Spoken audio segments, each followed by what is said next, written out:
when you're raising kids, you can't say, okay, kids, take care of yourself for a few minutes because I'm going to put my oxygen mask in. That's right too. That's right too. Yeah. As a friend of mine said to me, when you're parenting, it's like you're building the boat while you're already out at sea. Like you got to figure it out all at once. Right? Especially when you feel like the kids are like fighting or whatever, and you're like, I'm overstimulated, I need a break. It's like, well, they're going to kill themselves if you leave, so you're going to have to figure something out. That's the first step, is to realize this is hard. I'm not sure this is how I want to be with my kids. And I want to look to see how else could I be handling this. I mean, there are plenty of people who aren't asking, is there a better way? You know, so they're not going to be interested what I'm offering. But, you know, if you feel like this doesn't feel like there's got to be a better way to do this, then welcome to my club, you know.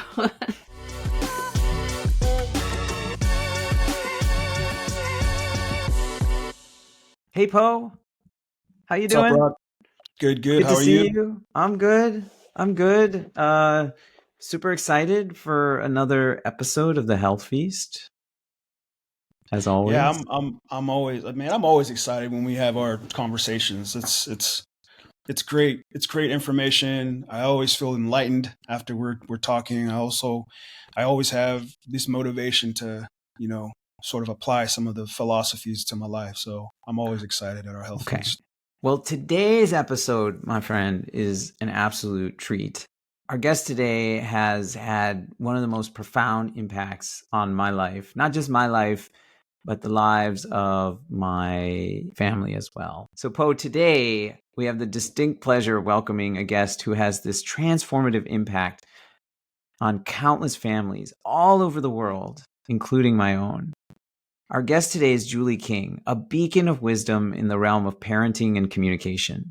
So Julie's been teaching these sort of, I would call, essential life skills to parents, teachers, and other professionals since 1995.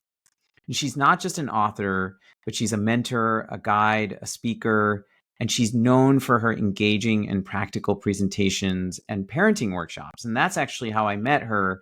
Was a friend of mine started hosting her at their home for parenting workshops. And so Julie is the co-author of the groundbreaking book, How to Talk So Little Kids Will Listen, a survival guide to life with children ages 2 to 7. And it's a book that served as a compass for parents navigating this often turbulent water of raising your children. And it offers this invaluable advice on how to handle common childhood challenges like tantrums and sibling rivalry in a way that really respects the child's feelings and encourages their cooperation. So today, we're not just speaking with an author, but I would say a woman who has dedicated her life to improving the lives of families everywhere.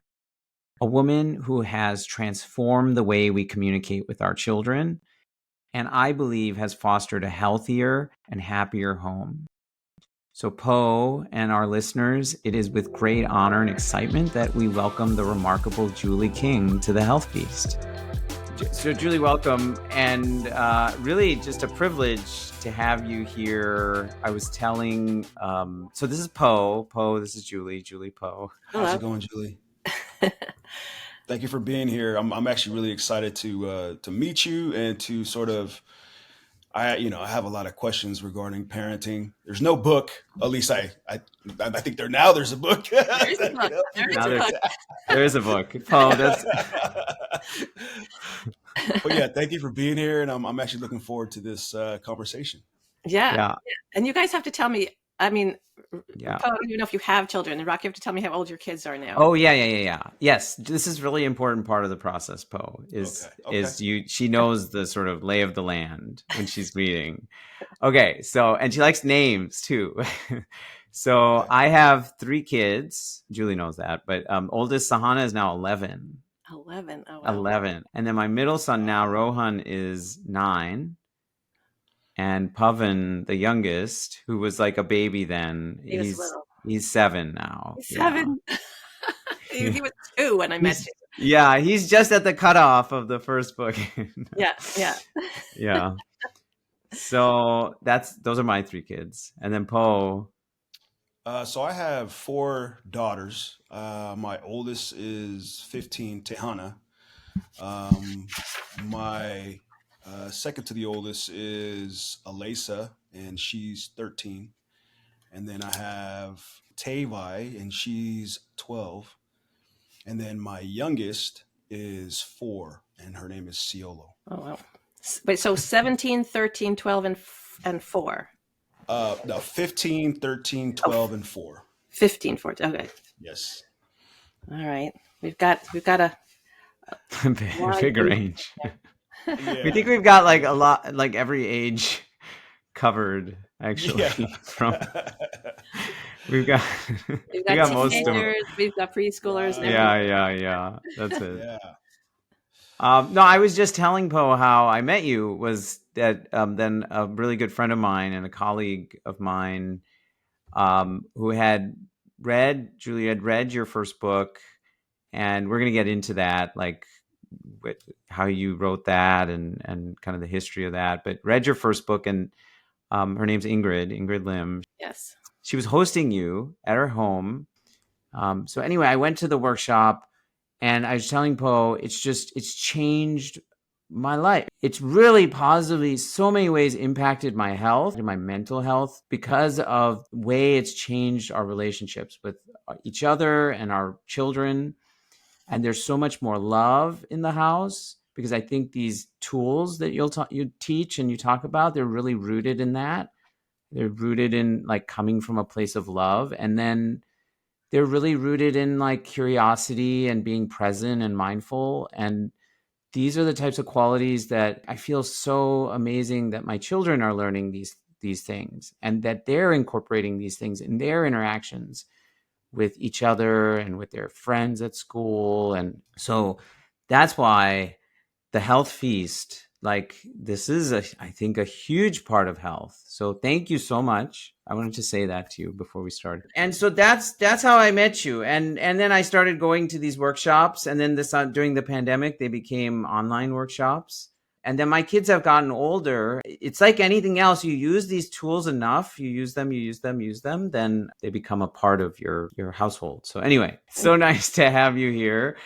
And Julie, I thought we'd start maybe by you just telling us like how you got into this whole field of parenting. Like this, you yourself are a mother, correct? And That is true, yes. But if you want to know how it happened, I have to start before I was a mother. I have to give you the whole story. Okay, yes. I'll give you the Please Reader's do. Digest version because it's a long story. Okay. It started when I was 6 months old. That's what I mean by it's a long story. No, I like this. I like Okay. the origin story. He's So like, I like a story. go ahead. Yes. When I was 6 months old, my family had moved right before I was born to the suburbs of New York. We lived in a house, and my mother knew, my parents knew nobody in the neighborhood when they moved in. And my mother was 7 months pregnant with me when we moved in.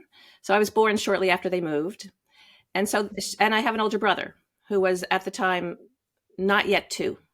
So she had a 1.5-year-old and me, and she didn't know anybody. And when I was 6 months old, this other young mother with 2 kids, a 2-year-old and an almost 1-year-old, Joanna was 11 months old at the time, walked by the house. And my mother saw, another young mother with 2 kids of similar age, and she went running out and said, hello. And that is literally how my mother met Adele Faber. She invited her into the house. Actually, if you went all the details, apparently the phone rang soon after she went running out to say hello. So she invited Adele in because in those days, remember, there were no answering machines. And so if the phone rang, you ran to answer it. And it was my aunt. And, anyway, so that's how she met Adele. And they became very good friends. And Joanna, who was the younger of Adele's 2 kids, and I became very good friends. And we went to nursery school together. And in fact, we went to nursery school all the way through high school together. But while we were in nursery school, Chaim Ganot, who is a child psychologist, who has written a bunch of parenting books himself, I should say had, because he's no longer with us, but he wrote Between Parent and Child, Between Teacher and Child, and a bunch of stuff. He actually came to our nursery school and gave some effectively workshops for parents, which Adele attended, and my mom was reading his books. And so my mom and Adele would talk daily about what they were learning, and they would experiment on Joanna and me and our siblings. So I was really a guinea pig for this approach from the very beginning. And I have a younger sister now too. Joanna has a younger brother now. So we're both one of three. We're both middle children. So as we were growing up, our mothers, really was our mothers, not our fathers, but our mothers were studying this. They were talking to each other. Adele started writing these books. So I don't know if your viewers, listeners are aware that our books are sequels to the original How to Talk book, which was written by Adele Faber. She wrote a series of best-selling parenting books, the most famous of which is How to Talk So Kids Will Listen and Listen So Kids Will Talk. Right. And she also wrote Siblings Without Rivalry. And she wrote another one that most people don't know about called Liberated Parents, Liberated Children, which is written more like a story of a mom dealing with her kids and learning how to make changes. It's a great book. Everybody who reads it loves it, but it's not as well known. Anyway, so she was busy writing these books. My mother was a piano teacher and a composer, but she also used these skills in her work as a teacher and, of course, with her three kids. And I was aware of all this growing up. We used to talk about these kinds of issues, and I read Adele's books when they came out. I got to copy edit one of her books. I think it was Sibling Without Rivalry. I like to say I think I found a comma out of place, so I like to say I helped with that book too, when I was younger. Anyway, so I was very immersed in this. It's just like how your kids are learning this through osmosis, right? They talk a lot about their feelings, and they, when there's a conflict, they have some idea of how to do it. And it's not that you had to sit them down and read to them, like, here are the steps. It's just, this is what you do. This is what this is how I learned it. My daughter's read actually both your books. Like this one I picked, I wanted to find today, and it was on her like bedside shelf. Oh. Well, they're not secrets. So it's, when parents will say to me, is it okay if my kid reads this? It's like, are they going to figure out what I'm doing? I'm like, it's not the code. Yeah. They got the code book. Like, yeah. So that's how I was exposed to this. And then I went to college and I studied public policy, and I went to law school, and I wasn't thinking I was going to be doing this as a career. But then I started having my kids. I have 3 kids, as you mentioned. And I was listening to the other parents, and I thought, wait, don't they know? Like, why are they saying these things? Like, they're saying the wrong things, like it's in the book. This is textbook. But I didn't say it out loud because, parenting is hard. And I knew not to say it out loud. But I was thinking, I think these people aren't aware that there's just an easier way to get your kids to cooperate. And so when Asher, my oldest, was in preschool, there was a woman named Nancy who volunteered to be the head of the parent education committee. She was the parent education committee. And she organized an event where we all read a book, a parenting book, and she invited a therapist to come in, and we all discussed the book. And I remember reading it and thinking, no. They don't get this right. Some of this. Right? And apparently I was vocal at the meeting. I don't actually remember it, but she later told me it was very noticeable. And, I had opinions at that point. And at the end of the meeting, she asked people, well, do you want to do this again? Or should we do something that's more than just a one-time meet and discuss a book? And I raised my hand and volunteered to lead a workshop based on Adele's book. So that's what we did. And that first group was an 8-week workshop. We met for 2 hours a week for 8 weeks in the attic of the house of one of the moms at the preschool. And halfway through the 8 weeks, everybody said, this is great, but we need another 8 weeks. And at first I was like, I don't know what I'm going to do for another 8 weeks. I only did 8 weeks, But, they were like, well, we'll turn it into a support group. So we met for another 8 weeks, and then they wanted another 8 weeks. And then we did the Siblings Without Rivalry workshop, and we met for another 8 weeks. And the short of it is that group in various iterations ended up meeting for 4.5 years. And it was a fantastic experience for me. because even though I thought I knew what I was doing before I had kids, it's a totally different story when you have actual kids 24/7. It's relentless, it's constant. And it was really helpful for me to have once a week. For most of that time, it was once a week. Then we went to every other week. For me to know whatever's happening now, I'm going to bring it to the group. We're going to figure out what I could do next time that will make this better, right? So that's how I got into doing the workshops, and other people heard about what I was doing and asked me to come and do it for them. There's a nonprofit in San Francisco called Parents Place. They had me come in and do it.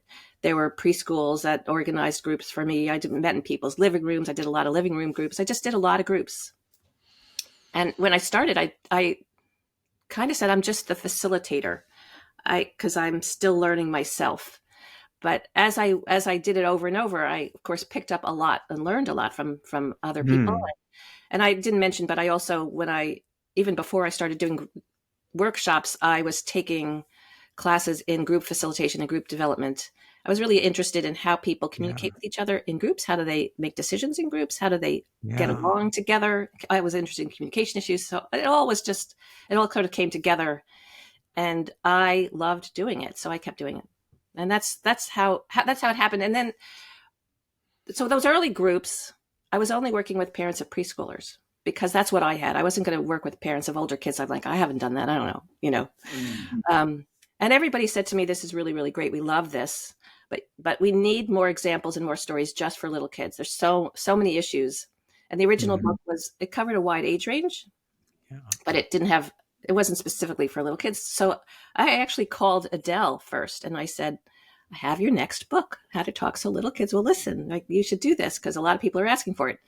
And at that point, she had written quite a few books, and she said, oh, Julie, you do it. Call your friend Joanna. You guys do it. Right? Because Joanna had started doing workshops in New York. I was in California. She was still back on the East Coast. And I told her, okay, we have to do this book. And the truth is that, her first reaction was, there's no book to write. My mother already wrote the book, right? We're not doing that, And I kind of felt the same way at first, but then I was relentless with her, I kept saying, we need to, there's so many questions people have that they're not getting from the first book.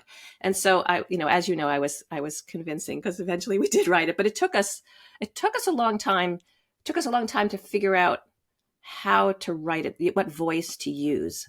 She wanted to use first person. We were committed to using real stories and real examples. Every story in that book was taken from either our lives or the lives of parents in our groups. And so it took us a long time.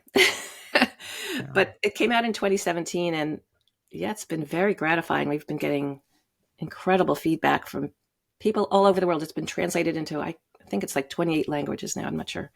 And we get emails from people all over the world telling us how meaningful it's been and how it's changed their lives. And, so that's how the first book came to be.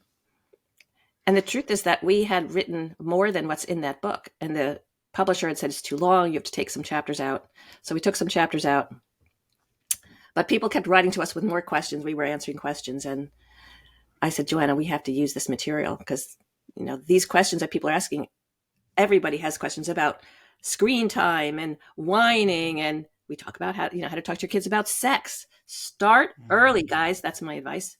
Don't wait till they're older and they're embarrassed. And so we have a whole bunch of chapters that some of which came out of answering questions after the first book came out. And of course, our readership, their kids were getting older. So they were questions about older kids. So the second book covers a wider age range. And there are definitely stories from your kids. Vasantha. Well, go, Po. What you're hearing all this for the first time. I'm sure you want to. Yeah, well, I was just curious because, like, personally, my own journey in parenting is like I'm always wondering if I'm parenting right. That's some of my own personal, questions that I ask myself is like, because like I was talking to Rak about it earlier today. I was like thinking, the baseline of parenting I learned from how my parents parented me. So that's like the only exposure that I had to how my parenting style is. But I also know it's not the best style, you know. But then so there's that part of it, and then there's these like I've sort of just looked at parenting as like these different like phases or levels, or like we talk about the toddler stage, and then now, like right now my older ones are in the teenage phase that my wife and I right now presently are like completely like, oh my gosh, we don't like this phase at all. It's like it's totally different than like what we've been used to. And we talk about it all the time, and like we're getting ready to go to bed, we start talking about which kid did what, and what to do, and quite frankly, like sometimes we're still dealing with our own personal stuff, whether that be work, stress. And I feel like there's not a lot of space or room in our capacity to deal with them. So it comes out very impatient, So like you go throughout your day, you deal with all the stuff that you got to deal with. And then you only hold so much, so much space to deal with your kids, which just in listening to you guys speak, it's almost like, man, I think there's other tools out there to kind of flip that, instead of having, all the outside stuff that you got to deal with, the stresses of life just in general, have more space for your kids. Because I feel like right now, presently, my wife and I don't have a lot of patience for our kids, like, so instead of it, having a mindful response to a certain action that they've done, it's more of like a quick snap or a yell, or and then back to dealing with the whatever other stress that we're trying to manage. But I think parenting is definitely, if you were to look at my overall stress level and as far as my health, I think it's something that I feel like I'm so busy dealing with other things that I don't have a lot of space in my capacity to be able to like deal with my kids in a way that they deserve, I should say, But I do think about, man, how am I parenting? Because I know in their development, it could affect them in the future. Oh, I think your struggles like epitomize so many people's, and that's why I wanted to have Julie on, because this is what you see, right? And I mean, I'm sure a lot of what he says echoes with what you've heard from so many other people. Yeah, I mean, that's the first step, is to realize this is hard. I'm not sure this is how I want to be with my kids. And I want to look to see what other tools there are out there. How else could I be handling this? That's the first step, because I mean, there are plenty of people who aren't asking, is there a better way? So they're not going to be interested what I'm offering. But, if you feel like this doesn't feel like there's got to be a better way to do this, then welcome to my club,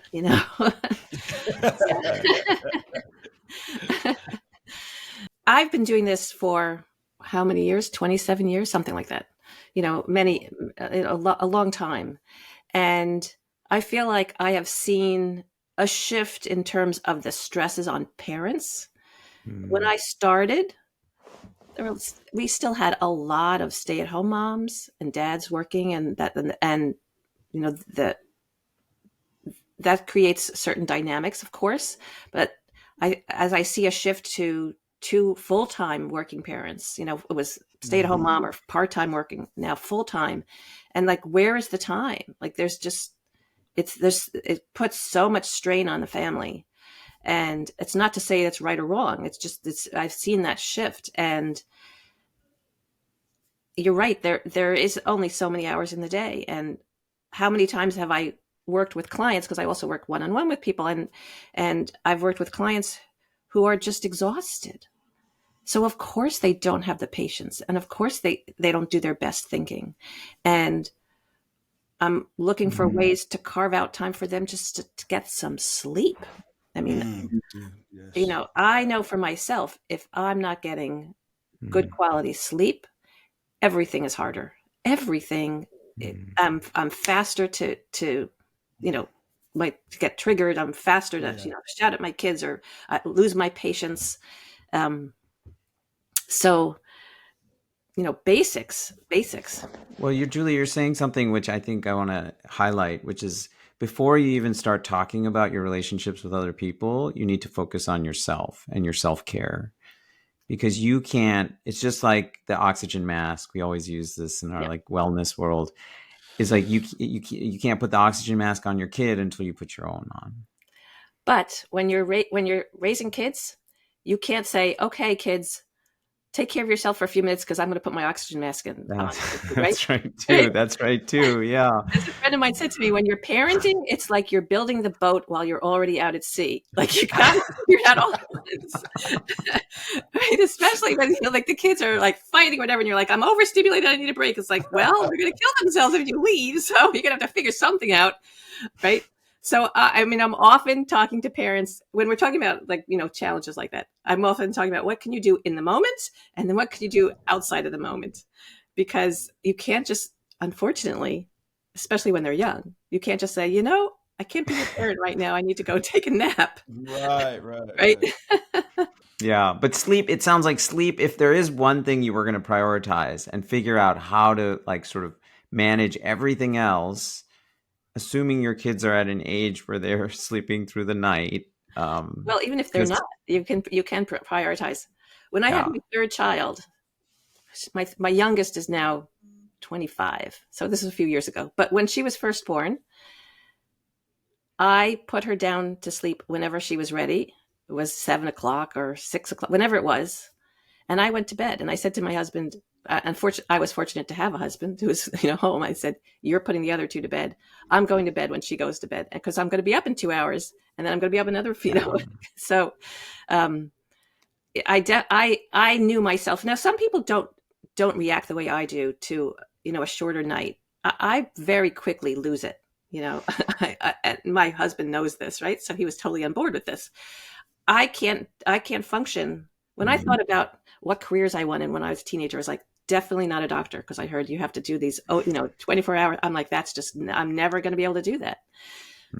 So when I had kids and I thought I've lost control over my whole sleep myself, I have to prioritize that. I knew that for me, sleep and eating was also really important.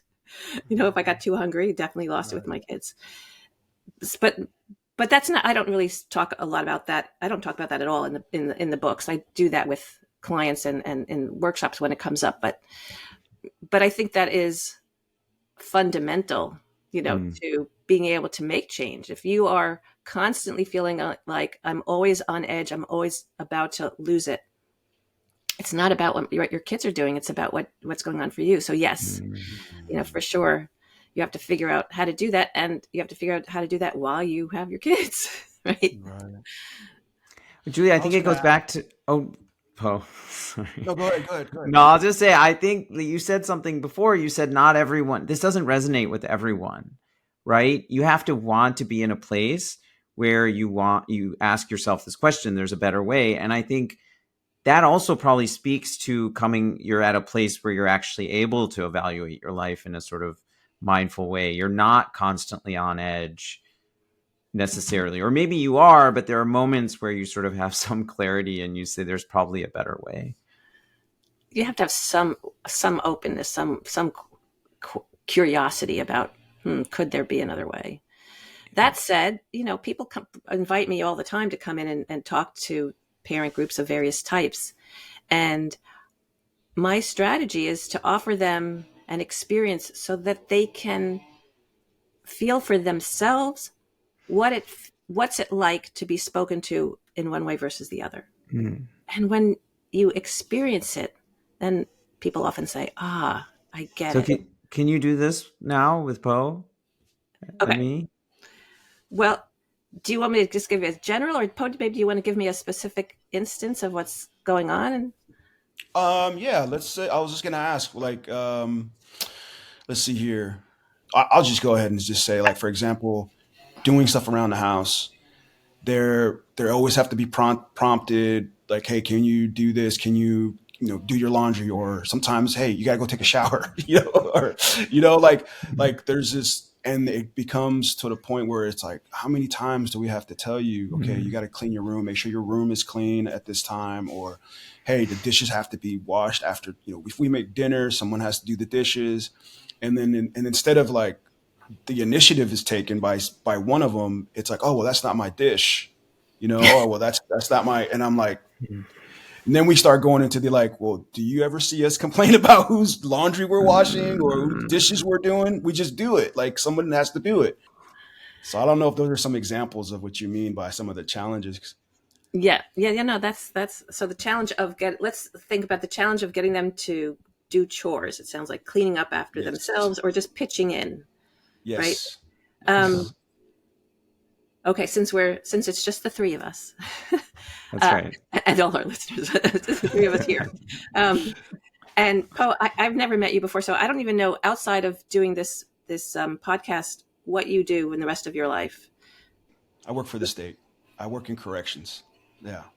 I'm going to make some assumptions, and I apologize if it's not accurate, okay. but that you have somebody who is your boss, somebody who you Yeah. report to, or your manager, or whatever you call it, Yeah. and somebody who says, this is your job. Like, we're going to Yeah. hire you, we're going to pay you this much, but, and this is what you're supposed to do, right? And you come into work one day, and they say, hey, I need you to fix the coffee machine. It's broken. And you're like, I'm not into fixing the coffee machine. That's not my thing. Like, I wasn't hired to, I assume, I don't really know, right? Maybe, right? Yeah. But it's not your thing. And they're like, hey, can you just pitch in? Like, this has to be done. And if we don't have the coffee machine, like, I'm going to be really upset because I need the coffee. Your boss says this to you and you're like, but that's not my job. Like, I didn't break it too. I saw the other guy break it. Right. Do you, now you might not say something because this is your boss. Yeah. But Right. do you kind of feel like, this is not fair? Yes. And the next time you walk into the office and the coffee machine is broken, do you say, oh, I should do that because my boss asked me? Or do you think, I'm not doing that? Like, unless he asked me, like, I'm pretending I don't see it. Right. Yeah. I'm trying to make the analogy, obviously, to what your kids feel like. Like, wait, he's the one, she's the one who took out that plate. She's the one who left it there. Why do I have to clean up after her?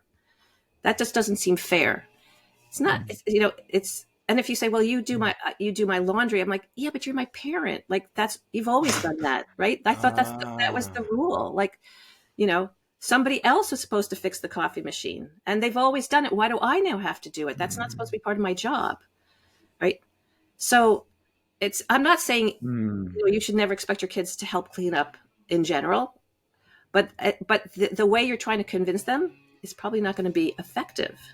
Why? In part because, what could your boss, let's go back to your boss example, and I hope that's okay, right? No, it's fine. What could the boss say to you that would make sense to you, that would make you want to do it?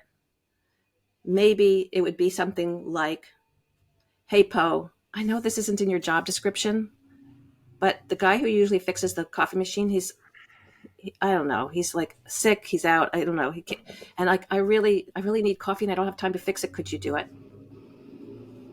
Very different, right? Or, Po, I don't know what to do. The coffee machine is broken. I don't have time to fix it. And I think I'm going to get a headache if I don't get my coffee. Can you help me figure this out? And you might say, hey, I'll see what I can do. Or, hey, I know the guy in the other office. He's really good. He's really handy. I bet he could do it. Let me see if I can get him to do it, right? Like, I don't know what you would say, but you would appreciate being asked in that way. And if it was a regular thing, if your boss came to you and said, when we figured out who does what in this, I'm going to say office, right? When we figured out who's responsible for what, somebody has to lock the doors and somebody has to turn the lights off and somebody has to do this. And, we never really figured out who should be responsible for the coffee machine. And it's just sitting there and we all use it, but maybe you didn't use it recently and I used it, but sometimes you use it. And like, we need to figure out what to do about the coffee machine. Do you have any suggestions? So what am I doing there? Like, right? Brainstorming. I know. I know. Right. That's one of the tools. Right. So it's almost like you're sort of engaging in bringing them into the solution of the solution of the whole thing versus yes. And then like almost like reframing how you approach the situation, like repositioning it, the positioning of how you're asking versus like I need you to do this, I need you to do that. It's more I've decided the solution, and the solution is that you do it. But let me also point out what I was trying to do before I even brainstorm ideas or invited you to help me figure it out. I acknowledged that this isn't your job, right? Yeah. So, you know, That was the first thing you did. That was the first thing you did. Yes, and it's the step that most people forget, is to acknowledge the experience of the child when we're talking about our kids. Acknowledge their feelings. Like, the last thing you feel like doing is cleaning up after you've had a whole day, and it's like not even your plate, right? If I said that first, you know, and then I say, the problem is, the problem is, right? The problem is my favorite words. Yeah, because what do we want to say? We want to say, look, I know it's not your plate, but your sister's gone. My hands are full. I need you to do this, right? That but completely undermines all the good work that we have just done in acknowledging you don't feel like this is fairly, you know, being asked of you. So in our book, we say, when you feel a butt coming on, sit on your butts. Don't say it. Just stop. I know this doesn't feel like it's fair to you that you have to clean up when your sister took the dishes out. Don't say but. Right? Pause. And then she'll say, yes, I told her not to do that. I told her Dad's going to make me clean it up. Don't you dare take that out. And she did it anyway. And then she goes running off to her class, her thing, whatever it was. And now I get stuck with it. So not fair.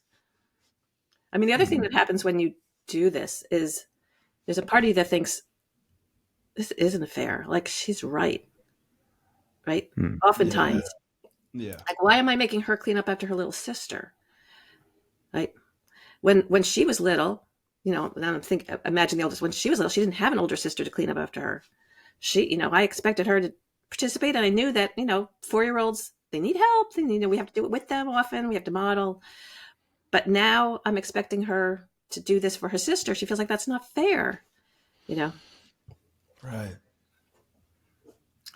So you asked for an example of how do I introduce parents to the idea that there's another way that might be more effective. That's my favorite way to do it, is to give you the experience so that you can somehow relate to what your kids are experiencing. So could you so I'm curious to kind of guidelines that you would suggest to not only myself, but the audience of like when you have a conflict with your kids, and maybe that's within you, or the conflict of the kids not wanting to, you know, your kid not wanting to do something, or, you know, what would you say is the best way to just get it as soon as you have it? What are some of the steps that you would, you know, advise us to do, dealing with any kind of conflict, or just in general with our kids? I'm happy to answer that question, but I want to give Rak a chance, because this will be good practice for him. Okay. Po, so you have a conflict. Okay. Oh, the student has become the teacher. You're asking me to, okay. Oh, thank you, Julie. Yeah. Let's see how I do. So Po, do you want to give me a specific example of a conflict, or are you just saying all conflicts? We're like, just any kind of conflict. Like what would be your kind of your process of okay, how to manage that situation, that conflict with your kids? All right. So Po, the first step really is to listen at what they're saying. So why, you know, if they're upset about something, just to acknowledge that they're upset.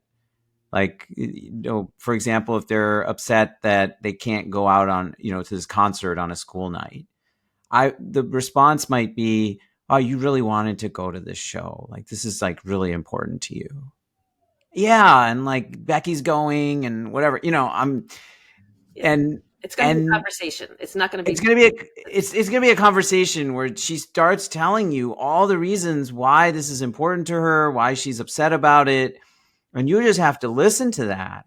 You have to listen to that and hear that, and then really get what it feels like. Yeah. The one kid who doesn't get to go. Like, is it true? Is everybody going? Becky's going? Oh, is Jennifer going too? Oh, and you know, like I try to imagine what it feels like to be her, not because I want to make her happy, but because I really want to get it. I really want, and I want her to know I get it. So she's not sitting there feeling like you don't know what you're talking about. You don't know how bad this is. That's it. So deeply listening to what's deeply listening. That's the very first important step. And you can't miss that, because that sets the whole tone. You know, that when I was saying earlier, I feel like these tools are rooted in love. Like that's really, you're coming from a place of like wanting to deeply understand and then approach the situation with love. Not like I have to be right, it's my way or the highway. These are the ways that parents often think, like I'm the parent, so you got to listen to me. It's because I said so, right? Right? This is not that you don't still think you have a valid point. I still may think like, yeah, a 12-year-old shouldn't be out till 11 or 12 o'clock midnight on a school night. Like that's not safe. There's a lot of reasons. But that's not where I'm starting. I'm starting with, okay, this is really important to you. You're really upset that you can't go, and hearing her, why is that so important to you? Because in telling me that, she's revealing so much about why this is creating conflict. Like the whole source of the conflict is in that telling. And so when I hear that, then now I know how to approach the situation. So I hear like 3 of your really good friends are going, and you really feel like you're going to miss out on this incredible experience. Like it's not even that I'm then listening and reflecting back at what I'm hearing. That's how important, right, Julie, this first step is Yeah. like, Yeah. you're really hearing them, and you yourself are being open to. And this, maybe not in this example, but there will be times then when you hear them so deeply and you reflect back that you change your mind. Or you don't change your mind completely, but you just sort of empathize with them in a way where you're like, maybe I am being a little too this way, or and so it's also being open to that, to not to doing one thing or another, but just letting the kind of experience unfold of interacting with them is what I would say. Yeah. Yeah. So after you listen empathetically and you understand, do you go into problem solving at that point, like brainstorming, like what other solutions you It might partly bring to depends. the? Yeah, it partly depends on the age of the child and the situation, I would say. So when kids are younger, one thing, first of all, about naming the emotion and talking is that they often can't do that when they're very young. So you are naming it and saying it out loud in a way that really, really touches them and makes them feel heard, because they can't even express it themselves. So that's one thing I want to say. But then, So let me just give an example. So you were thinking that you could go with the 3 of them and it would be such a fun evening, and this is so disappointing to hear that I'm saying it's not a good night for you. It's not going to work. yeah, That's so disappointing. I can hear how much we were looking forward to that, and how frustrating it is to feel like their families have different rules that we do. yeah, Right? So I'm helping them understand Process. their own Yeah. feelings. I'm that's it. not saying, oh, and therefore you can go, right? But Yeah, but now they know I get it, but also now they have words for it. Like you yeah, say, oftentimes they don't even know how yeah, to what to make of these Articulate. feelings of right. They feel like I have these feelings yeah. in my body, and little kids will act them out if they don't have words for Mm, them. So it can be really wow. frustrating for kids, and really helpful for them when we put words to their experience. And sometimes it's a matter of telling the whole story. Oh, so the 3 of you were talking about it at school too? Oh, and they all talked Mm, about, and then you told them that you thought it would be, oh, I see. Oh, I didn't know that happened too. And then what happened? Oh, I didn't know that either. So um, it's really helpful to yeah. not rush that first step.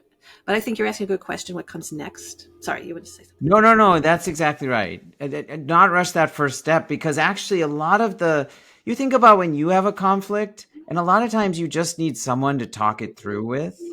You just like sort of need to get things off your chest and sort of say like why you're upset, and then you'll feel better, and then you'll very often feel better. Be like, oh, if it was a friend, you would say, oh, thanks for hearing me like talk through this, because I just needed to talk to someone about this. So you in that way are being that person for your child, and you're really then allowing them to feel and express exact and convey back to them that, in your reflection, what they're saying and feeling. And then from that, what are the tools you use? Yeah, if it's someone that age, um, I mean, Julie, this is where I'd probably ask you for help because I haven't been in this situation, but I'm thinking how I would handle this. Like if I would say, um, I hear all these things and the problem is, and then I would say my concerns. Yes. And, because after now I've gotten some, hopefully my child knows I'm coming from a place of wanting to love them and work and listen. Here are my concerns. It's very late at night and you've never done that before. And there is, not going to be an adult. This wouldn't happen probably. Right. But no, or something like, to figure out what time would you get home? Let's think about what time would you get home and what time do you need to be up for school? Oh, you would only get 6 hours of sleep. Like, how do you think you feel the next day? Do you think you'd be able to function properly in the morning? Or do you think you'd have an easy time getting up? And your child may say, yeah, no, I'd have no problem getting up. I'd have no problem getting up. And then I would say, as much as I would want to, at a certain point, you are a parent too. And so as much as I would want you to experience this, if it was a weekend night, I think that might be a consideration. So I'm not saying like, I never want you to go to a concert.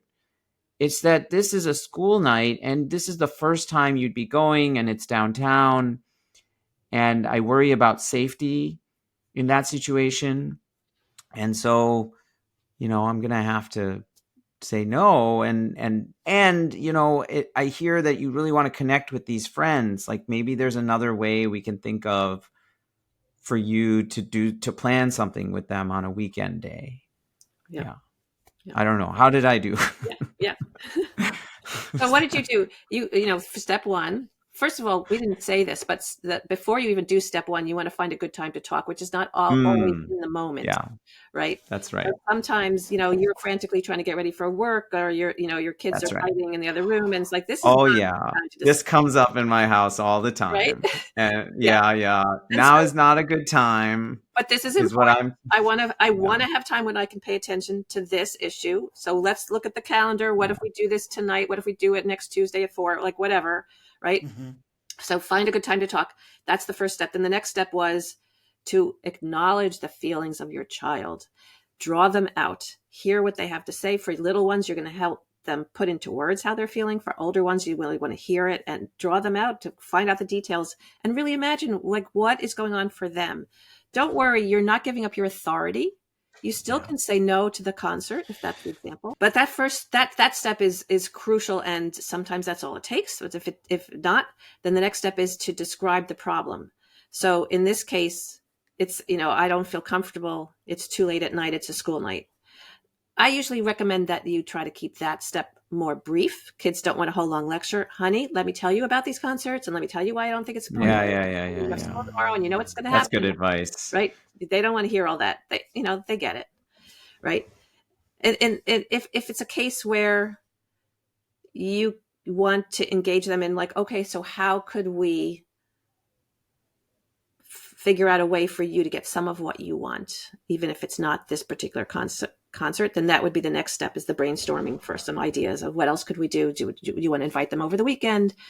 Do you want to, should we find another time to do something? That sort of thing. I told you I'm a graduate. Okay, I aced that one. She didn't give me that beforehand. No, just kidding. Well, I always say this stuff is hard to do. When you first, people say, I read the book and I understand it and I believe it and I want to do it. And then in the moment I have such a hard time. Practice. And that's what we do in our workshops. And I actually designed a new workshop that I've been doing the last couple of years. That's all about practice. I'm not teaching them the tools. I'm asking them to read ahead of time. And then we come and we do role plays. Imagine you're the kid and you're the parent. And what could you say? Let's try something unhelpful. Let's try something we're not sure how it lands. And the practice of figuring out, okay, what would you actually say? So let's go back to, and I'm putting you on the spot, Po. I apologize if you don't want to do this. No. But what if we go back to the teenager who doesn't want to help empty the dishwasher or clear the dishes? And let's talk about what you could say instead of, what you've tried so far, explaining to her why it's fair and how you do the laundry and all of that. And Rock, if you're willing, you be the kid. Okay. And you're going to say, Okay. right? Like, she took it Yeah. out. Why do I have to? I'm busy or whatever. Yeah. Play it. And let's see what you could come up with. Okay. All right, let's go. All right, I'm going to go up to my room, Mom and Dad. I got stuff to do. Peace out. So you want me to just go into this? Like, okay, so yeah. No, son, you're gonna come back downstairs. No, I'm gonna. So Rock. So yeah. Honestly, like right now, Mom's tired. She made dinner. Do you mind, cleaning the dishes? I could probably help you. Okay. I got homework to do, so like, that tonight's not a good night for me. Nah, I think we got some time. We can, with me helping you, we'll knock it out. Maybe 5-10 minutes, no problem. Well, it's not really my responsibility. Like, that's not really something I do or have done before. Yeah, I see what you're saying. Well, what? So many of those dishes aren't mine. Like, why should I be cleaning everyone else's dishes? And I have stuff to do. So what do you? Are we done? Are we done? No, we're not done. I'm probably failing this majorly right now. Well, here's what I would suggest. Okay. I need a lifeline right now. What do I do? Yeah. Because remember what I talked about? You can talk about it in the moment, but you can often get much more mileage if you talk about it out of the moment. And so you find a good time to talk. First, I would ask Rock, hey, can we talk about the whole like cleaning up thing? Because I know it's been annoying you, and this is probably not it looks like you're about to do your homework. This isn't a good time, but what would be a good time? So I would invite him to talk about it at some other time. Yeah, because I was stumped right there. I was like thinking, it's like in the morning. So you always had a hard time getting out the door for school. Sure. And there were like weeks where I was like it was like starting to aggravate me. This was last year. And first of all, one thing I'll say, Julie, is in my household, if one parent is getting like a little upset and the other one can tell, we'll hear from across the house, use the tools. As a reminder, like, we hold each other accountable in that way. And now our kids also, especially my daughter, will be like, you're not using the tools. Oh, no. Like, not even for herself. She'll see how I'm like interacting with her brother and she'll be like, Daddy, use the tools. Yeah. And just so you know, it happened in my family too. I remember at one point I was saying something to my middle child and my oldest, Asher, said, Mom, it sounds like you're punishing him. And, there was a part of me was like, okay, so now my older one is schooling me on how to parent my child. Right? That's right. But what I said was, thank you, because I didn't mean it to sound that way. And I have to think about what did I say and say it again in a different way. Yeah. But definitely my first reaction was not like, thank you so much for telling me. No. It's like, I wasn't punishing him. I just tried. Yeah. That's right. So choose the right moment, right? So in the morning we were going to school, my wife would always say, she would be like, now is not the best time to be having this conversation. I'd be like, I got to think to do this. So then finally we did have it in an evening. But okay, so let's say, Po, you say that, and you and I are now talking about it when you're picking me up from school the next day. Yeah. Right? Okay. So we're in the car and you're like, oh yeah, I thought now would be a good time. You can say to talk about the cleaning up after dinner. So okay, so you know what, Rock? Is this a good time to talk about the whole "this is not my dishes" situation the other night? Oh yeah, you said you needed my help to do the dishes, and I was just pointing out that so all the other kids and like everyone else in the house is making most of these dishes. Like I guess if you really want, I'll wash my dish.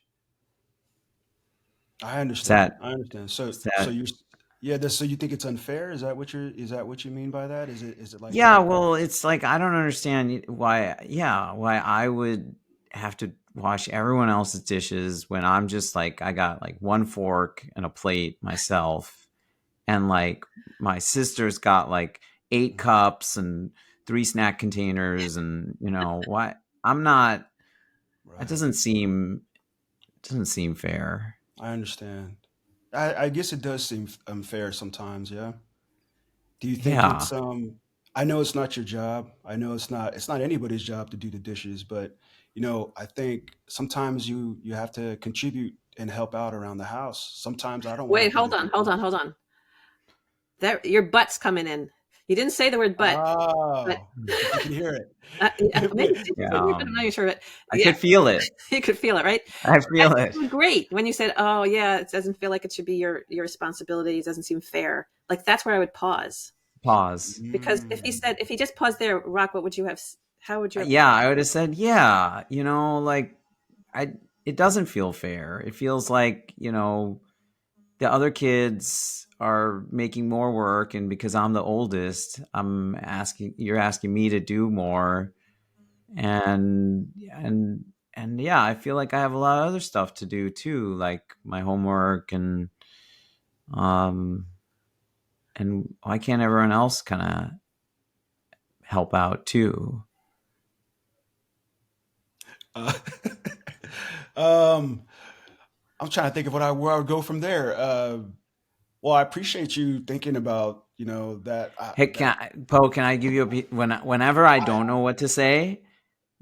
Whenever I don't know what to say, I just reflect back what I heard.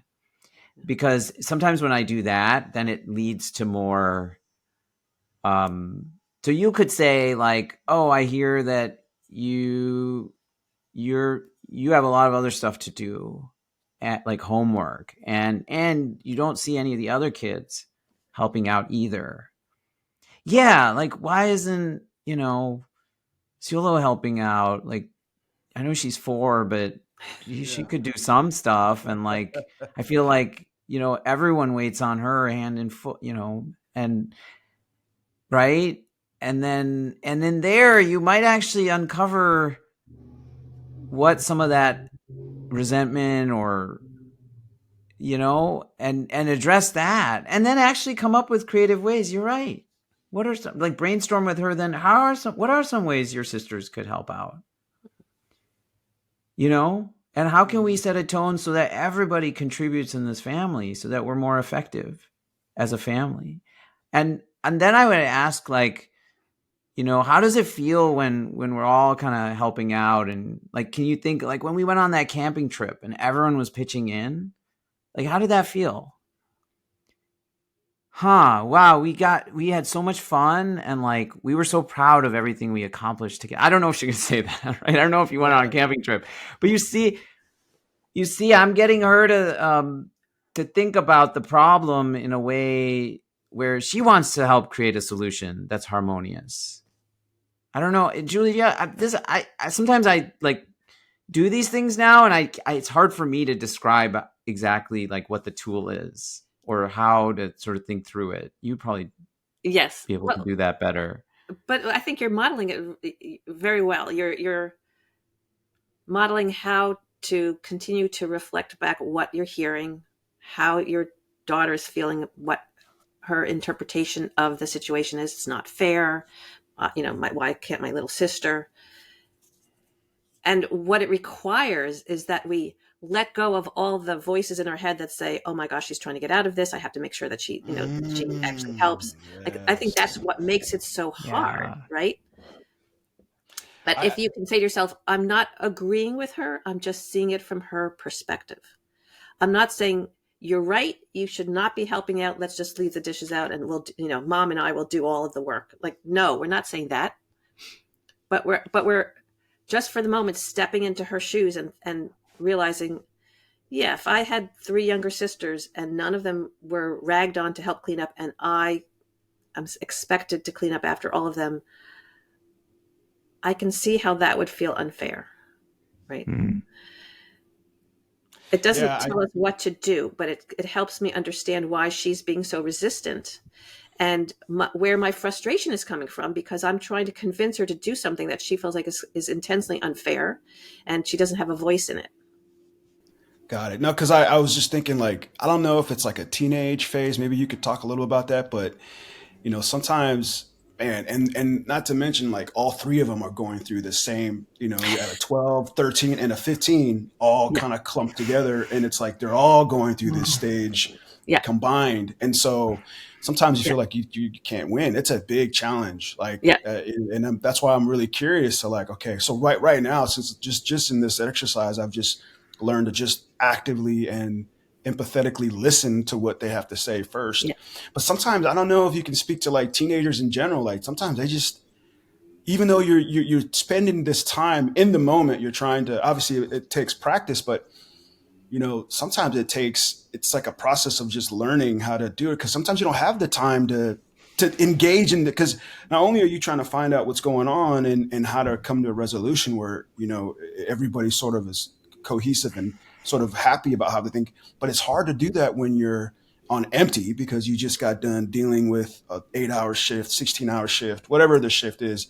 And to have to come home and then just be like, okay, now I got to do the same amount of put out that I'm doing out in the world when I'm working and have to listen to I listen to my kids. Like, what are practices that you guys that you can share? Well, That Poe, can I actually, because I thought about this. I've thought about this, why these tools have resonated with me and why they've lasted. Right?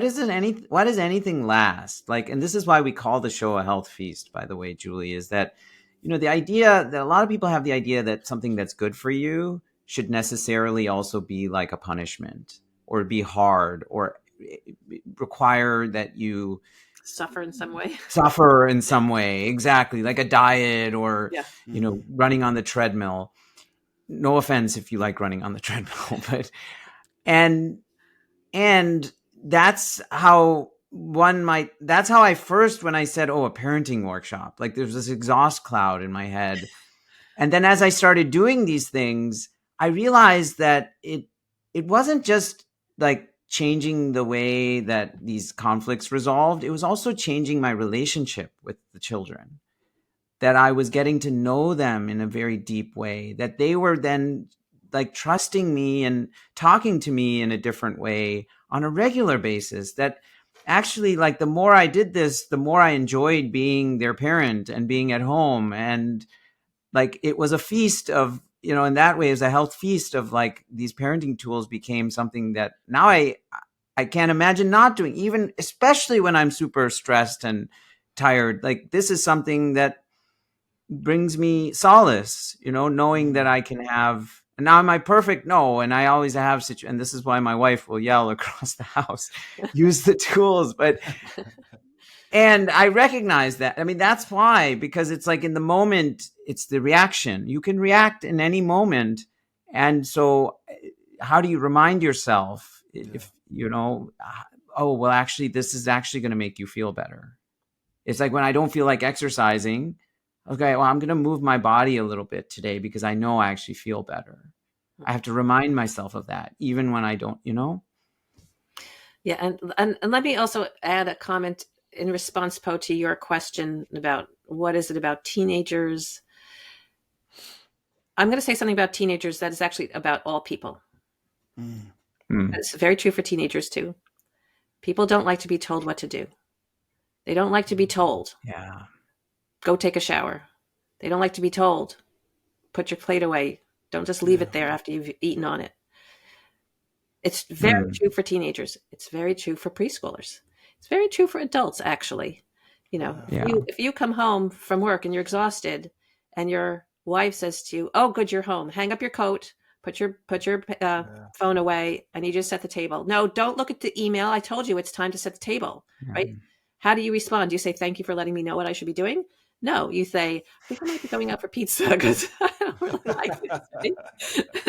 Right? So it's, and teenagers feel like, even the kids who were somewhat compliant in their early years feel like I'm an independent being with my own thoughts, my own desires, my own preferences, my own opinions. Don't just be telling me what to do. Right? And in fact, we want them to learn how to become their own beings because very soon they're going to be out in the world more and more. And they need to know how to be autonomous, like how to make decisions and how to take care of themselves and how to clean up after themselves. True, all of that. But they need to be able to feel like I know how to do that myself, right? And it's a dilemma because they're still living at home, making messes, and you still need them to get in the car when it's time to go and all of that, right?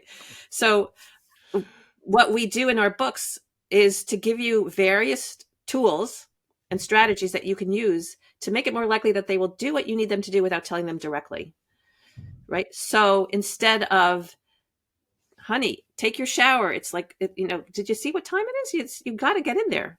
It's, honey, it's almost time to go, and you haven't taken your shower yet. Might sound like it's basically the same thing, but it isn't. If I give them information, then they have to tell themselves, oh God, if I don't go now, I'm not going to get my shower, right?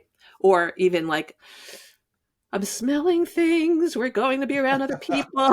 Like, I think we need to, like, even something like that is better than, oh my God, you stink, you've got to get in the shower. Like that, then they're like, they feel like I'm doing it because you told me, as opposed to, I do stink. Oh God, I guess I should, and they tell themselves. Yeah. That's a principle of human behavior. Like, it's not just teenagers, but it's really true for teenagers too. But we, in our little kids book, we show you how to do that with little kids. In our second book, How to Talk When Kids Won't Listen, we show you how to do it with a wider age range, including early teens who are starting to feel like, I don't want to be told, but but I'm also like really dependent on you. Could you drive me? Yeah. Right. Right. Yeah. Poe and I did a whole episode on self-determination theory. And so we've talked about this. I mean, this comes up, Poe, right? Like autonomy, this idea that, and we didn't talk about it for our kids, actually. We were talking about it, but we did talk about how it's a fundamental human need to be in control. And this is why, like, I work with people all the time changing their lifestyle habits. And one of the things that people we do is we rebel against ourselves. We set these really stringent rules for ourselves. And then we're like, I'm not going to do that anymore. It's like, who are you rebelling against? Right. But it's that you have to feel like you're in control. It's like, I'm going to eat that cake or whatever because I'm in control. Yeah.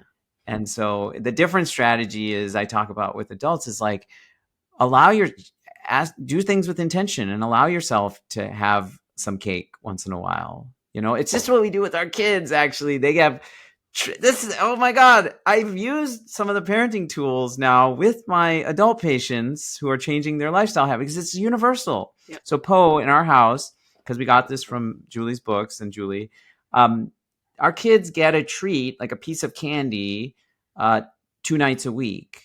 Now, she doesn't describe to do it exactly this way, but it was like if they know they're going to get it at a regular interval, then they're not asking. So during the week, they're not asking, or when we go to they're not saying, can we get dessert, whatever, because they know on Tuesday nights and Friday nights they get it's Tuesday treat and Friday treat, and we have a treat bin and we pull it down, and they don't. So that is something we came up with as a family, by the way. Like, oh, how could we, and then so they had say in making that arrangement. And they decided like what was going to constitute a full-size treat or a half treat or a quarter treat. And so you see their separations in the bin when you bring it down. And it's this whole thing like, that we developed with them, but now they get it, they're kids, they should get, but I don't want them eating like, M&Ms every day or asking for them every day, or at the grocery store, they're not asking for these things anymore. They don't ask for it because they know on Tuesday nights they're going to pull the treat bin down, and they've already decided on this democratic way to. Yeah. Which let's just make clear, you had final say. So if they had said, why don't we have 5 nights a week, you would have said, well, that's too much for me. I can't live with that. That's right. But 2 nights, that sounds reasonable. Yeah. Yeah. That sounds good to me. That's right. That's right. Yeah. That's right. So that's a huge point. Yeah. That they're in control, Poe. And that's what I was getting at actually when I was talking about the camping example. I was like getting the child to resonate with a situation where they did do that and wanting her to choose to do that again. Like think of a solution where everyone was pitching in and it felt good. And there's different ways to get at that. Like, then that's where Julie, can you talk like maybe about more of the tool, like different tools? Cause I think these are really, yeah. So powerful and illustrative of I want to mention your another tool that we haven't talked about, that when we need kids to do something, or we're hoping that they'll do something, we're going to have a lot more get a lot more traction if it's fun for them, or it's pleasant. We call the tool be playful. Yeah. In our little kids book, we have a lot of examples, because a lot little kids, they don't want to do what we want them to do. In fact, I always say, when the kids are 1 year old and they're just getting language, and we say, here, put this block in the bin, and they grab the block and they throw it in the bin, and they feel so proud, and we all clap, right? And then when they're 2 and we say, here, take the block and put it in the bin, you know what they say? No, right? Remember those days? Yeah. Right? And that's when parents usually come to me like, okay, now what do I do? Because now they've developed a sense of their separateness. Oh, I can want something different from what you want. I can assert myself. You can tell me something that you want me to do, and I can say no. And then the adults get all like, oh my God, So what do I suggest in those situations, especially with young kids? And I don't know how many of your listeners have 2, 3, 4-year-olds, but with young kids, you're going to get most traction by making it appealing. And that's the be playful approach. So, instead of saying, don't take out any more toys until you put the blocks away, we pick up the block bag and we make it talk. I'm hungry. Feed me blocks. And then they throw in blocks. The green one. That's delicious. No, not the pink one. And suddenly there's like throwing blocks in the bag. And then you're like, thank you for cleaning up. Of course, I learned this from somebody in one of my workshops. And so when my kids were young, so of course I tried this with my kids. They loved this game so much that they would take the block bag and they would dump the blocks out again. So they could clean it up. But a lot of people will say to me, that's like, sounds really great, but I don't even know how to do that. I'm not the playful type. I don't know, like, what do I do to make it fun for them? So, we have a ton of ideas in the book, various ways to be playful with kids, and I won't go through them all, but my favorite one is to make an inanimate object talk, like the block bag. Like you're trying to get them to put their shoes on, instead of saying, honey, sit down, sit still, don't kick me, I'm trying to get your shoes on, right? Not that. It's, you pick up the shoe and like, I feel so empty, I need a foot in me. Very little kids can resist a talking shoe, and suddenly they're shoving their foot in the shoe and like, oh, yum, this is delicious. Whatever, it doesn't take very much to entertain a little kid. For the older ones, when my kids were older, I'll tell you, we used to do 10-minute pickup on Sundays. And in the old days, I used to do these all day workshops on Sundays. I'd leave my husband with the 3 kids and I would go off. I'd be gone all day. And his job at one point was to do a 10-minute pickup with the kids. And somehow they came up with this ritual where they would put on music. And don't ask me how this happened, but it was Aaron Copland music that they chose. They put on Aaron Copland and they would do 10-minute pickup. And then afterwards they would eat a snack. Like the first time they did it, we happened to have raspberries, which was like, such a huge treat for my kids. They loved raspberries. So my husband said, let's do 10-minute pickup and then we'll eat the raspberries. So from then on, this particular Aaron Copland was called raspberry music. He'd say, let's put on the raspberry music. But then everybody would run around. And now I remember going to a session where Vasantha, Rak's wife, was there. And she told me that, I don't know if this was during the pandemic, but like all the kids were home and the house was like chaos. So she described it, and she said to the kids, like, we need to figure out she was trying to get everybody to help. Oh yeah. And nobody would. Oh yeah. And then she sat them down and says, okay, well, we need to figure out how to do cleanup. That would be fun for everybody. And they said, let's have a dance party. Do you remember this? Yeah. So she put on music and everybody danced and picked up stuff and moved it. She said, just had to run from one room to another, putting things away. And it was much more effective than the trying to nag them and yell at them to do it. So one thing we do in our house now, which was totally developed from the tools, and I can't even now remember the genesis of it, but we have what's called a Sunday checklist. And the Sunday checklist is all the things that need to happen on Sunday. It's the things we want to do, the things that we need to do, and the things that if there's time, we like hope to do, like would be extra. And so everyone makes their own list.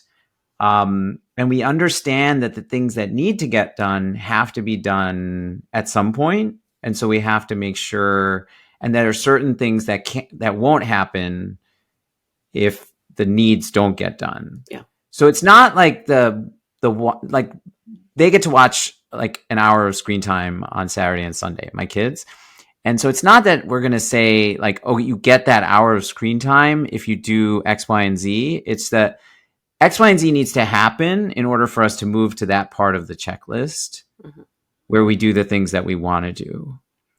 And can you describe, because that's we got that from you, but it's a subtle difference between like using rewards and then also like, and we brainstormed and sort of like that was part of it too. But I mean, they're still getting to do the thing they want to do, but it's different.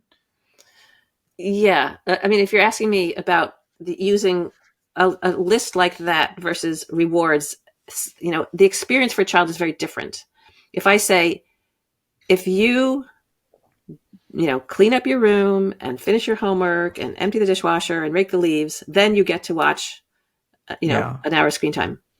The problem with that system is that if you don't do those first four things, I say, well, you didn't finish raking the leaves, so you don't get your screen time.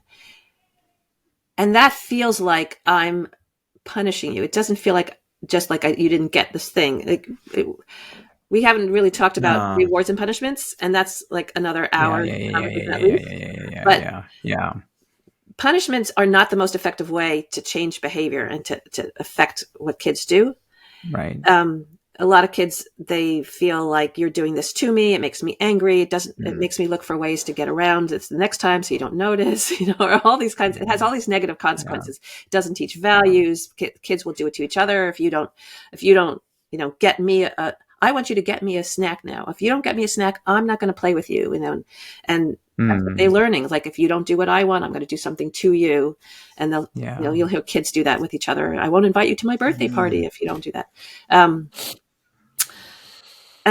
So the problem with using the things that they want to do as rewards is that they have to earn it. And if they don't get it, then they feel like it has all the negative consequences of punishments do. But the reality is that there are certain things that we need to get done. And I'm not comfortable saying, sure, you can play, you can watch screens, whatever, when these important things haven't gotten done. So and it sounds as though what you've done, Rak, is you've brought them into the problem. Like, here's the thing. Yeah. We have all these things we need to get done, and we have these things we want to do.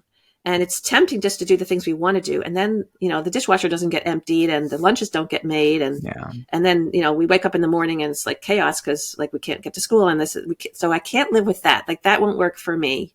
Doesn't really work for anybody. Yeah. So how, let's make a list. Let's make a plan. Let's see if we can figure out a way to get all the stuff we have to get done first so we can do. What are the things you want to do? Oh, you wanted to play with Lego. Oh, you wanted to watch a movie.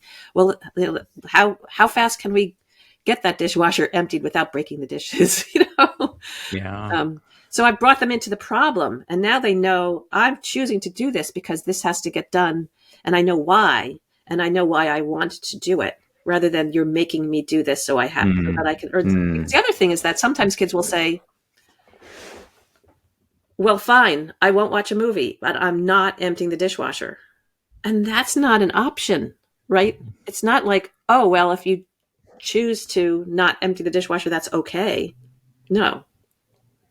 Sometimes that's why they get to write down what they want to do. Yeah. No, it's exactly that. It's like, and it's not even, it has nothing to do with screen time. It's like, well, they might want to go ride bikes. And it's like, well, we can't do that either until, because otherwise tomorrow we won't have clean dishes and we won't have clothes for school or whatever, Right.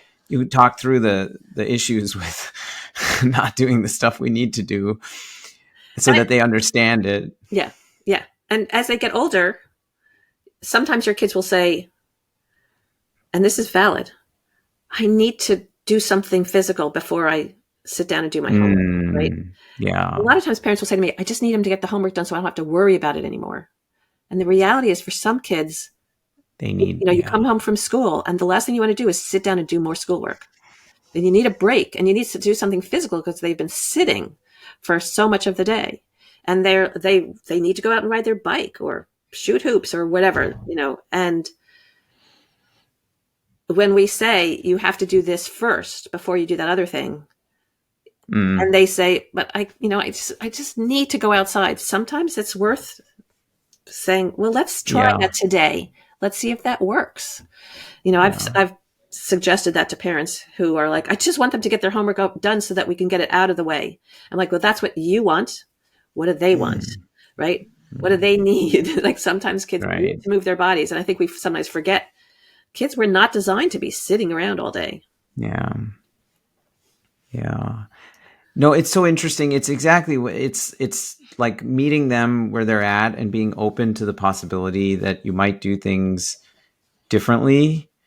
And we keep coming about brainstorm. I feel like acknowledging their feelings and then brainstorming are two of the just most fundamental tools.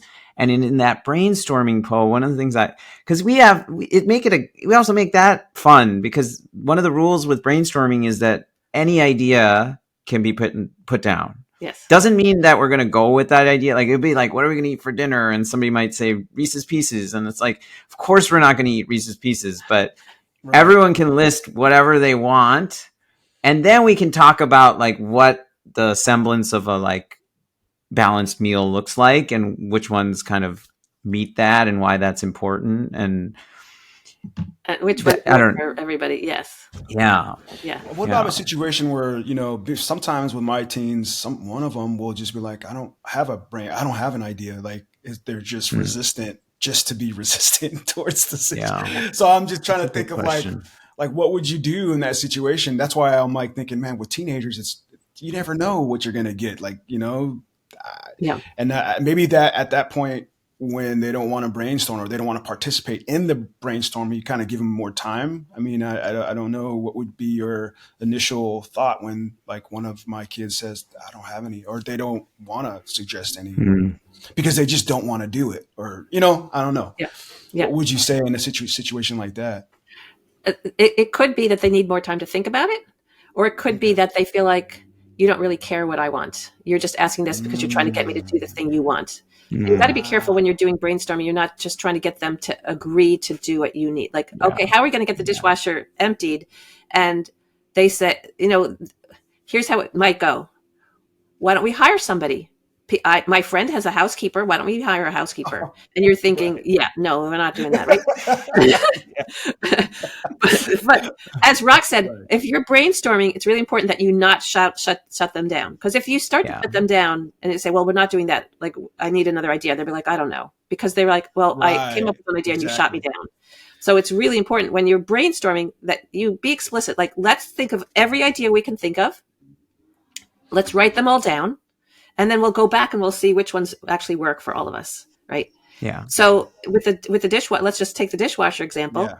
If you say, what could we do? And your child says, well, why don't we hire somebody?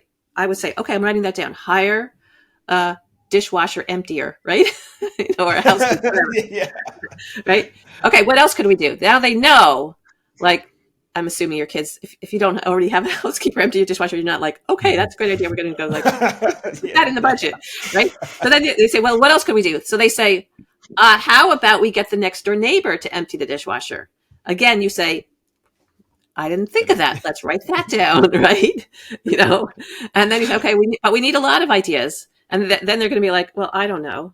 And you could say, well, what if, I don't know, give me some ideas. Like I'm looking for wacky ideas because I think that loosens people up. Oh yeah. What if we make a robot that cleans the dishes? What if we design a robot? This is, one of my kids would probably say this. Let's design a robot that automatically empties a dishwasher. How about we get a second dishwasher so we don't have to ever empty the first one in order to use the second one, right? Like paper plates. Paper plate. Yes. Yeah. Right? So, and look how much we were laughing just thinking about it. Like, right? Okay. It loosens things up. That's so I was going to say, I said that brainstorming is fun. Yeah. Like it can be fun. It kind of something that was contentious now becomes a little bit more fun. Yeah. Yeah. So then if you come up with an idea like, well, what if we had some sort of chore chart where like it says dishwasher and then everybody's name and we turn it so it's a different person's turn every day. Like, what if we took turns at it? When I was in law school, did I mention I went to law school? I can't remember. Anyway, when I was in law school, I lived in an apartment with 3 other women and then sometimes assorted other special people who would stay with us. And we had 1 kitchen and 1 dishwasher. And we had a variety of levels of usage, that we say. Like, I ate at home a lot. I did a lot of cooking and so of course I was using plates and whatever. I had one friend one roommate rather, who she made coffee and she never ate at home. Like, she either had takeout or she ate out or whatever. Like, and then various other people.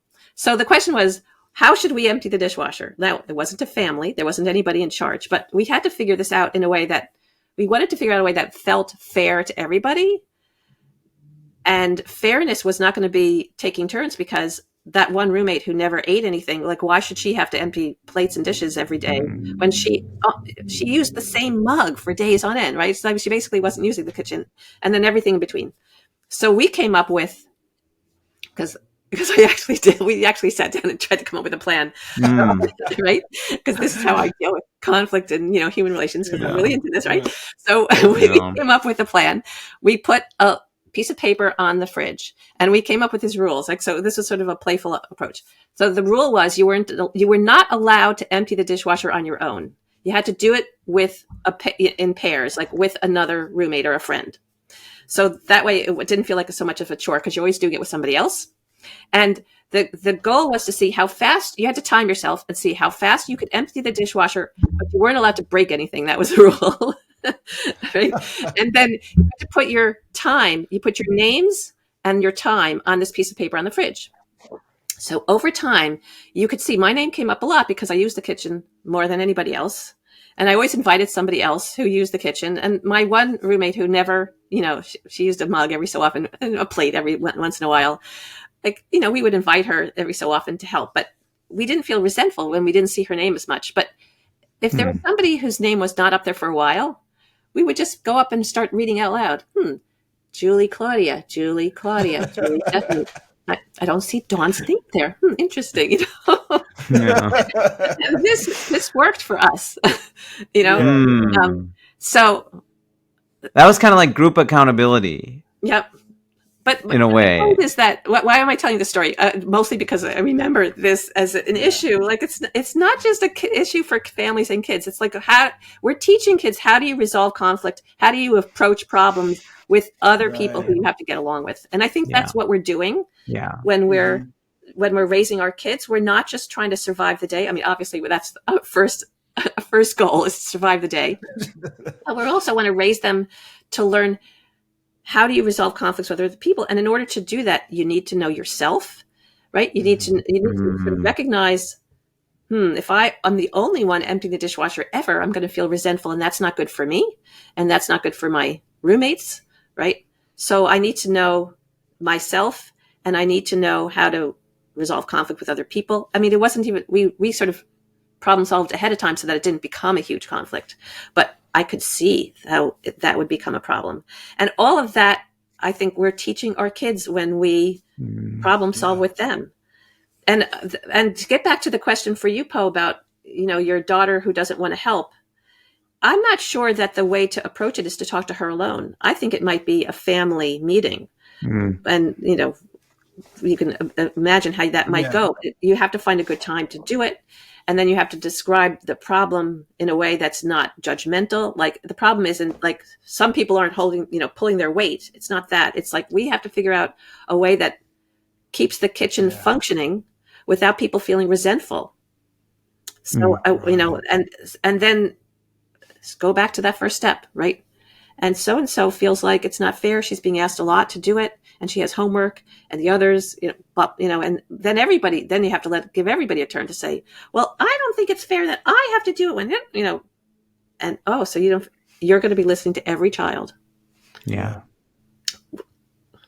Yeah. Well, thank you. Yeah, I think that's something that we already do family meetings, but I think I'm going to just on today's conversation, I'm going to start, kind of tweaking some of my practices with my kids.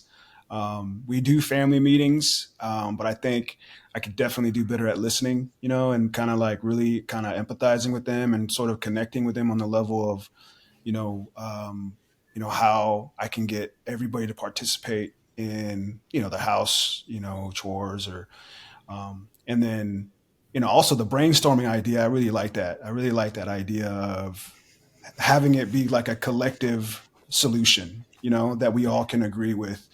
And it's okay to be playful. That's one thing I think I need to add Mm. is just be playful about, not only with my 4-year-old, but also meeting my teenage daughters where they're at their, I Yeah. sometimes like, we were talking about today about how, you forget like, they're still kids. Like they're not adults yet, Yeah. like, well, a Yeah. lot of times they're trying to be adults, but Yeah. but they still need us. Right. Yeah. But just kind of meeting them where they're at and, connecting on them on that level. And then, and then going from there. Yeah. But yeah, I've You already have to learned a lot. write to me afterwards and tell me how it goes. Now I'm interested. Okay. Yeah. Yeah. And I would say like anything else, like it's not going to necessarily be intuitive and easy at first. Like they're not even going to expect it. Doesn't mean that like they won't appreciate you asking them. It might catch them a little off guard, and and it's okay to tell them, this is something I'm working on. Like I want to be a better listener, and I want to understand you better, and I I'm also figuring this out, right? Actually, one of the things, Julie, that's been most empowering for Vasantha and me is, one of the tools is actually stating your own feelings. Mhm.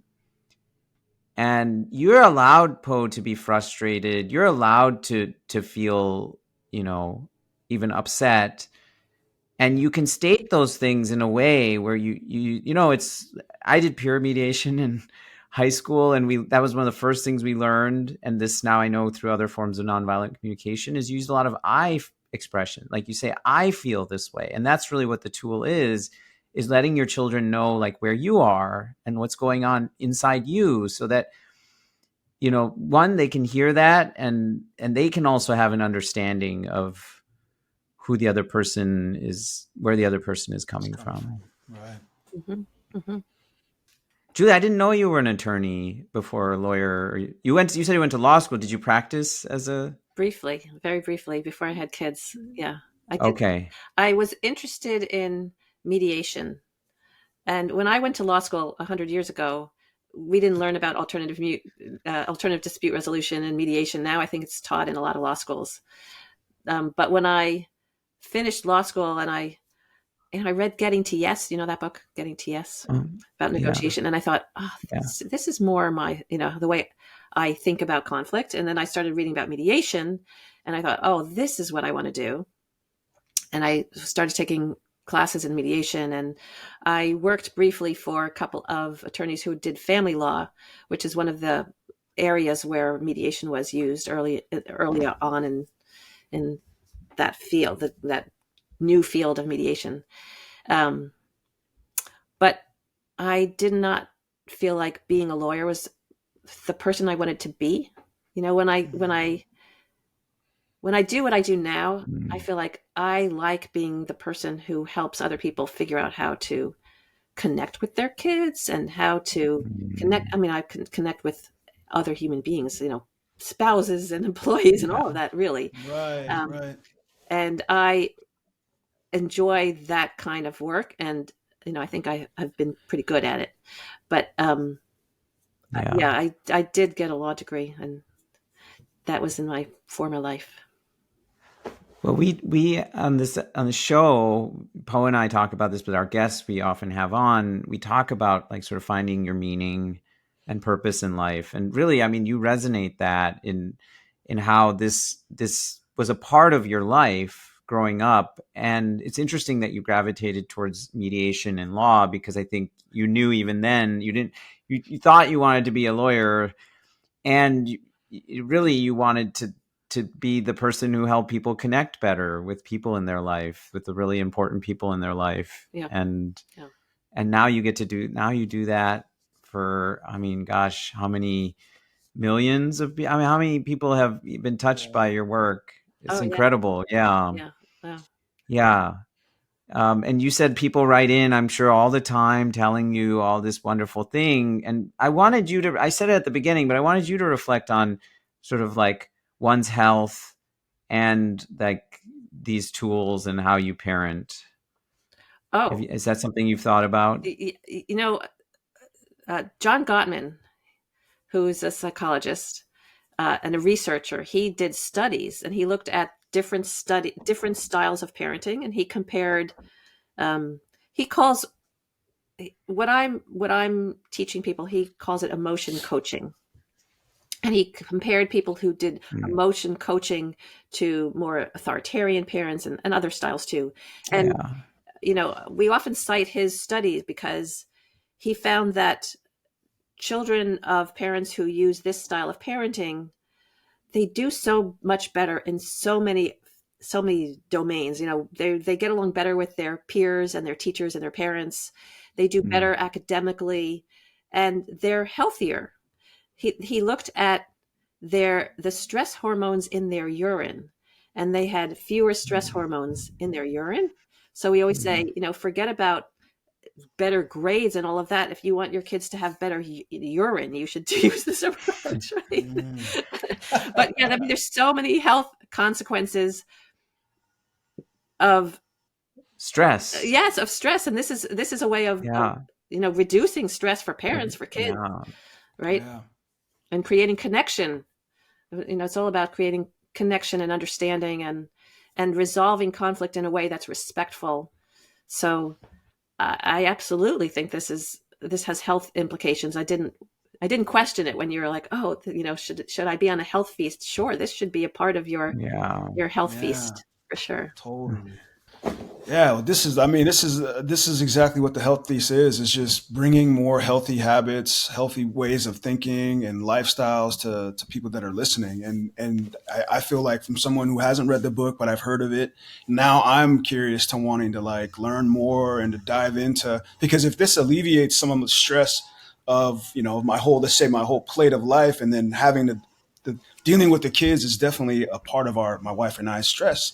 And so just knowing that, there's some resources out there that I can go to that I'm not alone as a parent questioning my strategies in parenting, because sometimes you feel like, man, is there anybody else that is dealing with this? And now I know it's like, I'm not, and, there's professionals that are out there trying to make a difference like yourself. Thank you very much for all the information. And let me just add, because we knew we were writing books for parents who don't have time to read. So we wrote the books in a way that is easy to skim and easy to review. So we have a lot of stories, because people learn best by having actual examples and stories of how to use this. But we also, every chapter has what we call a reminder page, which summarizes what we've covered in the chapter. Every chapter where we're introducing tools has a cartoon that illustrates them. So sometimes, I'll have parents who say, I don't have time to read a book. I'm like, just look at the cartoons. Yeah, like this, Po. Yeah. Like here. Gotcha. It's great because exactly. Sometimes you can just open it up and read the cartoons. Yeah. I really like that, because my wife and I, we're not big readers. Like, we're audiobook people, like when we're driving, but the fact that you're just saying that it's designed for parents that just don't have the time to read, I think that's great. And you can use it like a reference. You can be like, oh, what is the issue I'm dealing with right now? Yeah. Like, is it problems at dinner? Is it?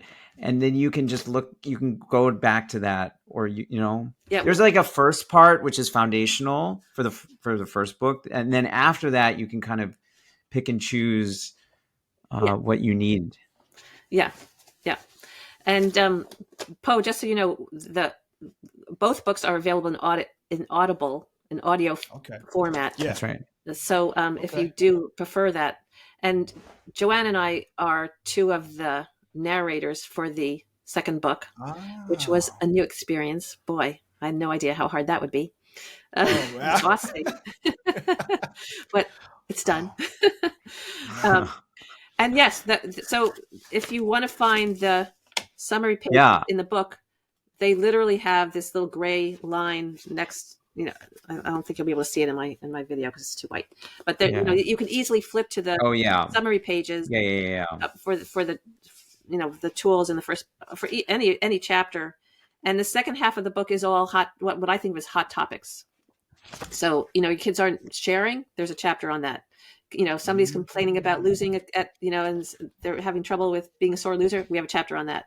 We have, you know, this kid whining. We have a chapter on that. Screen time. We have 2 chapters because we had to divide it up for younger kids and older kids because it's such a big issue. And of course, we were writing this during the pandemic, so you know, Oh wow, a lot of screen time questions, Yeah. right? But there's, you know, there's a lot of chapters and a lot of stories so that you can get an idea.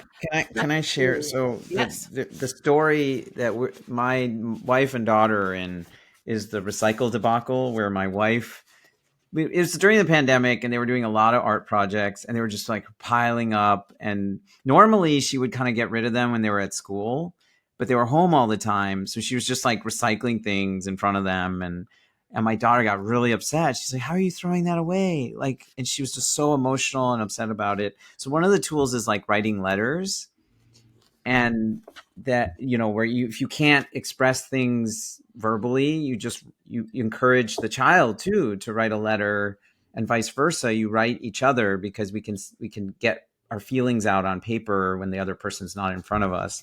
So Sahana wrote, she ran upstairs. She was welling, her ears were, she was crying, and she writes this letter. Dear Mommy, I'm upset because it makes me sad to see that you're throwing away some of the things that are special to me without asking. How would you feel? Oh, God, love Sahana. And then my wife wrote back. She said, hi, Sahana. I'm sorry that I started throwing out your stuff without asking. I would feel really angry if someone threw out my stuff without asking me first. How can I make it better? Love, Mommy. And then she didn't start saying like, we don't have space for this, it's piling up everywhere, right? Yeah. She said, and then she said, dear Mommy. So she writes back then, and mind you, and this isn't the first time this has happened, and I've been involved in letters too. They'll be pushed under the door. Dear Mommy, can we take some of the things out of the trash? I forgive you, we are friends. Love, Sahana. And then my wife wrote, dear Sahana, if we take stuff out of the trash, will you put it away? I'm worried that you will not be able to say bye to things that you and your brother have not used in over a year. And then she wrote back, maybe we will save only a few things that have the most memories. Next time, still ask though. And then my wife wrote, that sounds like a good plan. Thanks for understanding. I'm ready to go through the trash and recycling whenever you are. Love, Mommy.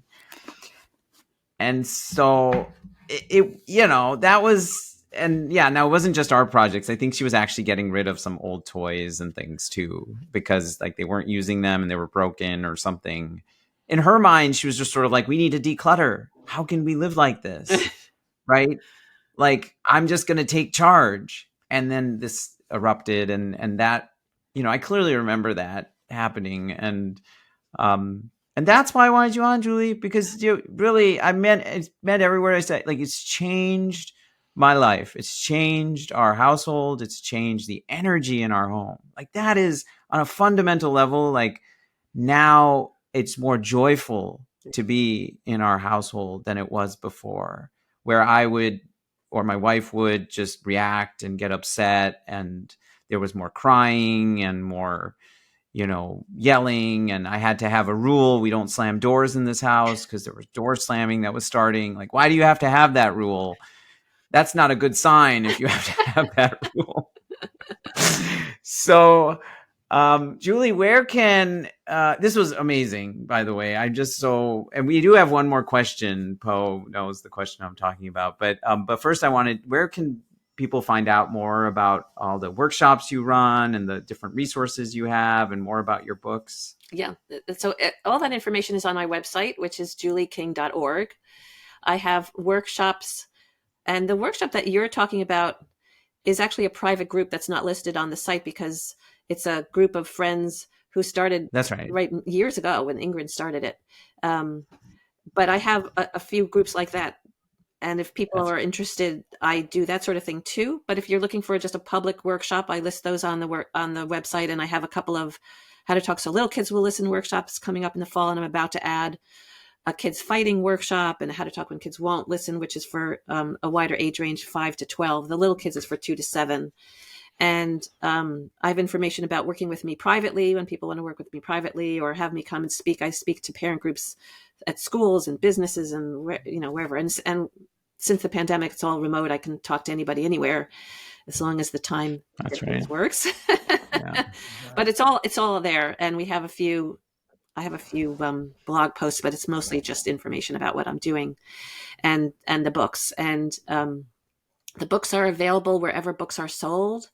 They are available in paperback, hardcover, Audible, ebook, like they're, however you want it. Probably every language at this point. Yeah. Yeah. I think it's been translated in almost every language. Yeah. Awesome. So Po and I have this tradition. Po, you want to ask? Yeah, so obviously Health Feast is just based on what can you bring to, that's healthy in this space. And we usually ask, what would you be bringing to our Health Feast? Whether it's your philosophy, anything that you've learned throughout your life, what would you bring as sort of like a potluck of a healthy feast? What would you be bringing to our Health Feast? Well, in addition to everything we've talked about, I would say that I'm bringing the idea that you don't have to be perfect. You don't have to be able to do this all the time, right? We are human. We're modeling for our kids what we do when we're human. So for parents who feel like, oh my gosh, how could you do this all the time? This feels overwhelming. Ganot, this child psychologist who got this started, he used to say, you can aim for 70%. Sometimes 50% is all you can manage, but even 10% can make a real difference in a relationship. So you don't have to be perfect. Thank you very much, Julie, for joining us here today at the Health Feast.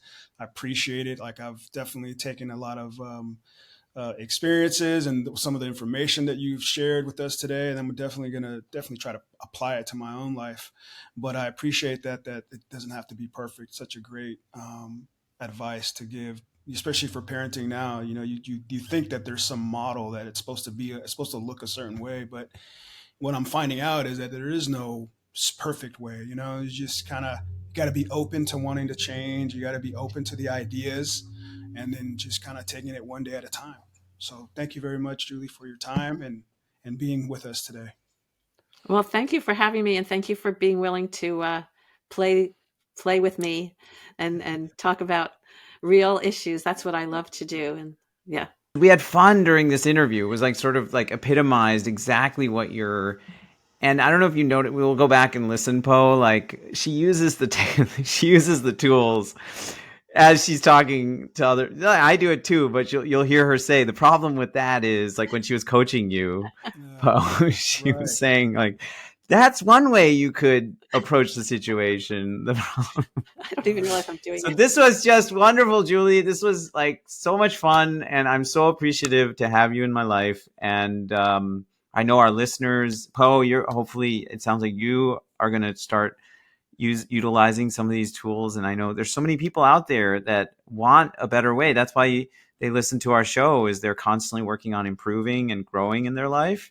And this is such a huge aspect of personal growth that has the power to transform things. So I really, really just thank you so much, Julie. And thank you to our listeners.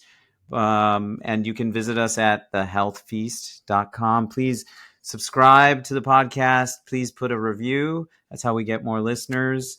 And we appreciate all the support. And if you visit our website, you can put a comment or a question for Po and me, and we'll see you back here next time.